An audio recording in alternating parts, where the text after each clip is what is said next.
Chapter 10 The Sun Also Surprises by Kudzuhaiku. Stepping aside, Celestia made a little bit of room on the balcony for Gosling to land. She watched him drop in with practiced ease, his wings folding in against his sides, and he landed upon the stone floor with a minimal clattering of his hooves. In the daylight, he was an even more impressive specimen. Long black legs, so black that they appeared to be blue down near his hooves, and growing lighter as one went up, until he was charcoal gray along his belly and his sides. His wings were also charcoal gray, but his feathers had silver highlights. His back, all up and down his spine, was the color of thunderheads, pregnant with the promise of rain. She noticed a detail that she did not see last night. There was a patch of white on his head, just between his ears, and it was almost covered by his mane. "You do wonderful work," Celestia said for the lack of anything better to say. She was still unsettled, still out of sorts, and embarrassed to be seen in the state she was in. She understood what she had done. She had sabotaged herself with the hopes that Cadance would take pity and allow her to hide. Cadance had not been merciful, and for this, Celestia was glad. "Are you okay?" Gosling asked as he studied Celestia. She looked at him and Celestia saw his rubber duck acuity mark. It had an orange beak and it was a vivid, all too bright shade of yellow against his darkened pelt. She saw him blinking at her. All she could do was stand there and drink him in like a thirsty pony led to water that decided stubbornness was a bad idea and drinking was a good idea. He was very, very drinkable. "My auntie has had a very rough day," Cadance said in a low voice to Gosling. Cadance lifted her head and looked over at her aunt. "Private Gosling, the first thing that you must learn about my aunt is that she isn't perfect. She is strong, she is independent to a fault, she is stubborn, strong-willed, and she doesn't like being helped. And those are my good qualities." Celestia spoke with a sheepish, wavering voice. She felt a strong breeze blow over her extended wings and her whole body quivered as she experienced the wonderful cooling sensation. Gosling, unfazed by all he heard, nodded. "That is to be expected. Just to let you both know, I have raised the white flag of surrender. I've given up on resistance." Celestia let out a huff. "I have submitted. The ponies of fancy have a ceremonial cheese dish that they serve in times of surrender. I wonder if any pony is in the mood for cheese." Cadance's eyebrow raised and she regarded her aunt with a concerned eye.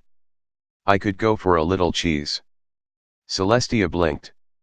"I'm so lonely that it hurts." Her ears perking, Cadance's gaze refocused upon Gosling and her brows furrowed as she looked down at him. She saw a worried look upon his face, but he didn't look like he wanted to run. Nope, he looked like he planned to stay. Something about Gosling's mannerisms reminded her of shining armor. "I want to love somepony," Celestia said in a quavering, reedy whine, "and not have it end in disaster. I don't want the headache, the hassle, or the heartache." She shook her head and the corner of her mouth jerked downwards. "I don't want to abuse my authority just so I can be left alone. While I understand that I am one of the ruling monarchs of Equestria, I am more than that. I'd like to be a mother and not have to worry about my foals being mugged by the press or set upon by an irate public who takes their differences with me out on them. I'd like to give them a normal life, but I don't even know what normal is anymore. I live in a fortified dwelling surrounded by guards. Every move I make is watched. My neck has grown weary from the weight of my crown. So, what you need is a pony to rub your neck?" Gosling asked. "Yes." Celestia blurted out in a voice that had a bit too much volume. "Maybe. What you need is some time to sort out, deal with, and heal up from past hurts." Cadance held up her head as high as possible and tried to look at her aunt eye to eye. Celestia was still a bit taller than her. "A little therapy would do you good. It sorted Gosling out and made him a better pony." "It sure has," Gosling admitted. He turned and spoke to Celestia. "When I first asked Cadance for help, I had no confidence to speak of. I still have some confidence issues to be honest, but Cadance taught me to fake it until I can make it. So I act confident even though I don't feel that way on the inside. Ponies think I'm confident though, and that helps me project a better image of myself. Tilting her head to one side, Celestia stared down at Gosling with wide, unblinking eyes. You lack confidence. You are one of the boldest ponies I have ever seen. I don't understand. You've even flirted with me and you tossed yourself into the pond without hesitation. I was so nervous that I was almost positive that I was going to spew. I even tried telling Cadance that I was going to hurl. Gosling paused for a moment and averted his gaze away from Cadance, staring down at the ground. Cadance told me to blow chunks if I had to. She said that if I blew chunks and tossed my cookies everywhere and you didn't run away, then it had to be true love. But if I spewed and you bolted, then you clearly weren't the sort of pony I needed in my life, and good riddance. Celestia cleared her throat and turned to look at her niece. She saw that Cadance had a serene, wise smile. Celestia blinked, first her right eye, and then her left eye a half-second later. After a moment, she turned her manic gaze back to Gosling. Somehow, she knew that if she blew chunks at this moment, the colt wouldn't bolt. She had to look hideous right now though in her current state, with chapped, raw lips and her mangled, grotesque wings. Do you wish to court me? Celestia asked in a rusty, creaky voice that she did not recognize as her own. Yes, Gosling replied without hesitation. But I fear I don't understand what that means exactly. Is this like an engagement? Think of it as an engagement to be engaged, Cadance said, cutting in with smooth, soft-spoken words. A royal suitor has to be a paragon of virtue, and a paragon of virtue doesn't date. They commit. They boldly make a promise to commit and forsake the attention of all others. As for the length of courting, it is entirely dependent upon the couple. Nodding, Gosling's ears stood up straight and he looked at Cadance. I understand. Courting can be called off, but it is a process fraught with danger. The press will have a field day. There will of course be scandal. Celestia will take some of the flack, but you, Gosling, you will draw the ire of the entire nation and they will hate you for dumping their beloved monarch. Gosling gulped and his legs shook for a moment, his knees almost knocking together. To his credit, the colt recovered and regained his composure, standing up straight and almost at attention once more. Well, I should hope so. What sort of geld-worthy cad dumps his beloved monarch? The words spoken by the colt caused Celestia to let out a nervous titter. She felt a growing attraction for Gosling. With a little grooming, with a little direction, he could be the sort of pony that the press would adore. As for Celestia herself, she adored him already. So, what comes next? Gosling asked. You do as you are told, follow instructions, and every pony gets through this with a minimal amount of fuss, Cadance replied. You have several months left of mandatory guard service. When that is done, we need to get you back into school. It will be good for your public image. I would advise that you stay in the guard. It will be good for your public image and be wonderful for the Royal Guard's public image. With university, you could become an officer. That would give the public confidence that you are worthy of their beloved monarch. Cadance paused, blinked, and then looked at Gosling. We also begin a positive public relations campaign. That's all fine and good, but what comes next for Celestia and I? Gosling's jaw firmed, the muscles tightening, and he waited for a reply. An embarrassed grin appeared upon Cadance's face. Private Gosling, I have a mission for you. Conditioned to respond, Gosling snapped to attention. Doing so caused a delightful tension in Celestia's wings, but she made no outward indications of her physical attraction. Cadance, however, felt it. Private Gosling, I do believe I addressed you, Cadance snapped in a commanding tone. The colt went rigid, ears up, stiff-legged, neck high, his back so flat that one could serve tea upon it and not spill a drop. Cadance smiled and her eyes, glittering with mischievousness, darted over to her and for 1 second. The corner of her mouth turned upwards and her barrel expanded as she held back her laughter. Empress. That's more like it, Private Gosling. Cadance drew herself up to her full height. I have a mission for you. Princess Celestia is in need of rest and relaxation. She is going to be taking a week off from her duties. During this time, she will need a private guard. You are going to be this private guard and you will do everything that she commands. Yes, as you command, Empress. Gosling spoke but did not move. There are exceptions though. If she tries to dismiss you, you are to ignore that command. You are to remain with her at all times. Her quarters are your quarters. Sleeping arrangements will be made for you.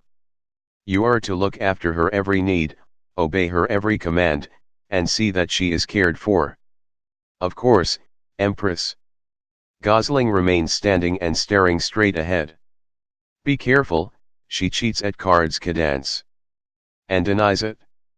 You will help her pass the time in a leisurely manner so that she can become well rested, relaxed, and fit for rule once more. You can also use this time to get to know one another. At the end of the week, we shall make announcements to the public, should you decide to go through with this. Empress, I am uncomfortable sharing quarters with the princess. It seems untoward and I am worried about what others might think, already worried about what others will think, Private Gosling. Cadance leaned her head down until she was nose to nose, snoot to snoot with the colt. You're not going to last very long if you are already worried about what other ponies will think. Do you plan to do untoward things with my aunt, or are you just a namby-pamby little Pegasus colt? Well, no. I would never do such a thing, and yes, I am a namby-pamby. I rather prefer musical theater and tea to wrestling and slogging through a battlefield. There is a reason why I am in the Signal Corps. We don't get dirty, which is why I am trusting you. Cadance's eyes gleamed with mirth and her ears pitched forwards, angling over her face. Use this time wisely. Get to know one another. This might be the last bit of privacy that either of you have for quite some time. After this, it will get rough. This cannot be kept hidden forever, and at some point, the press will find out. I understand, Gosling said. I need my mother protected. I can't have the press harassing her. What do we do about arrangements will be made for your mother? Cadance relaxed her militant posture a bit and looked at her aunt. I will be extending my vacation for a bit, Auntie. I'll be coming by to check on you. I promise, I will be with you every step of the way to help you get everything sorted out. Let Gosling look after you and just let this happen. There is powerful love here, do not squander it. Celestia bowed her head, then nodded. Thank you, Cadance. She looked over at Gosling and felt a tingle of attraction. Gosling, we have a week that we can be together and get to know one another. I am looking forward to it. As am I. As Gosling spoke, he remained at attention. I am looking forwards to sorting you out. Oh, you are going to sort me out? Celestia's eyes widened in surprise. Yes. Gosling turned his head and looked Celestia over as the sky overhead darkened. You're a mess and somepony needs to help sort you out. The colt relaxed his posture a bit and something resembling a smile crept over his muzzle as he gazed up at his monarch, his eyes wide with unabashed adoration. I'll be stepping out now, Cadance said to both her aunt and to Gosling. Make the most of your time together. I'll be around. Cadance drew in a deep breath and gave Gosling one final warning. Also, Private Gosling, look out for Luna. What? Why? Cadance did not respond, but spread her wings and leapt from the balcony. She flapped a few times, gaining altitude, her powerful wings giving her great speed. As she flew away, she watched her aunt and Gosling become smaller and smaller. She felt a swelling in her heart, she was buoyed by love, and as she watched the pair below her shrinking, she knew that everything was going to be fine. Epilogue. Giving her husband a sultry stare, Cadance eased into the bed beside him. She cuddled up against him, rubbing his neck with her wing, and she gave him a quick peck upon the cheek. More kisses would come later, but for now, she wanted to talk. She looked into his eyes as she pulled him closer, and asked, "Was little Flurry much trouble?" "I don't know," Shining Armor replied with a smile. "I let Twily, Mom, and Dad deal with her. I haven't seen them." Shining Armor bumped his snoot against Cadance and his pulse quickened as he felt her hot breath against his muzzle. "Did you get Auntie sorted out?" "I think so." Cadance continued to rub her husband's neck with her wing, going up and down with gentle, smooth strokes. She needed Shining to be receptive to what she was about to tell him. She wanted him in the best mood that she could coax out of him. "How do you think this will end, Cadance?" Shining Armor asked, a trace of fear causing his eyes to darken just a bit. "Do you think this will work out? We put a lot of work into this. I've been having Gosling watched over for months just as requested. It's tricky to prepare a pony without them knowing that they are being prepared. Getting special attention can cause a pony to take notice. Everything worked out, Shiny." Cadance snuggled up a little closer to her husband. "Everything will be okay." "Swans, Shining, swans." "I don't follow." Shining Armor shook his head. "Shining Armor, swans mate for life. They are devoted, dutiful mates to one another. Cobs live in noble service to their pens. They rear their young together. Swans continue to romance and court one another throughout their entire lives." "Huh." Shining Armor, feeling amorous, kissed his wife on the corner of her mouth. "Swans fight together, Shining, and there are few animals as ferocious as swans. They protect one another and are fierce protectors of their young. You do not disturb their nests." Cadance let out a content sigh and gave her husband's muzzle a nuzzle. "Luna can read the stars, Twilight can read books, Celestia can read the solar winds, and what do you read, Cadance?" Shining asked. "Signs and portents of romance," Cadance replied as she gazed into her husband's eyes. "We shall witness the courtship of swans, Shiny. There's bound to be lots of noise and honking. They can be quite vocal. Swans are not creatures of restraint. Everything they do is boisterous. Boisterous. I can't wait until we get home so you and I can be noisy again. It's rough trying to take care of things with your sister and your parents in the rooms around you." Shining Armor rubbed his snoot against Cadance's neck and let out a pleased whicker when he felt his wife shudder. "I feel a little bad, Shiny," Cadance admitted. "Bad?" Shining Armor pulled back his head and looked Cadance in the eye. "Auntie thinks I went into this blind and just tossed everything together. She doesn't know about all of the effort that has taken place to make this happen. She doesn't know I've been preparing for this for a long time. I've worked very, very hard to get Gosling sorted out. Truth be told though, she came to me before I was ready for her. I thought I'd have more time to work on Gosling, but she surprised me. I feel bad keeping secrets from her. Doubly so after I chided her, to be honest. Alicorns are mysterious creatures and have secretive ways." Shining Armor looped a foreleg around Cadance's neck, pulled her closer, and began planting little kisses just beneath her jawline. But I know your secrets inside and out, yes I do." "Oh, you say that now," Cadance replied in a teasing voice. She giggled as Shining kissed her. "But I've been keeping a secret from you as well." "Oh, we're not supposed to keep secrets, that's bad, you'll have to spank me, Shining, but you'll need to be gentle." "Gentle?" Shining Armor pulled his head back and peered into Cadance's eyes. "Yes, gentle." Cadance gave her husband a smoldering, sultry smile. "Tell me, Shining, how would you feel about being a daddy again?" The end.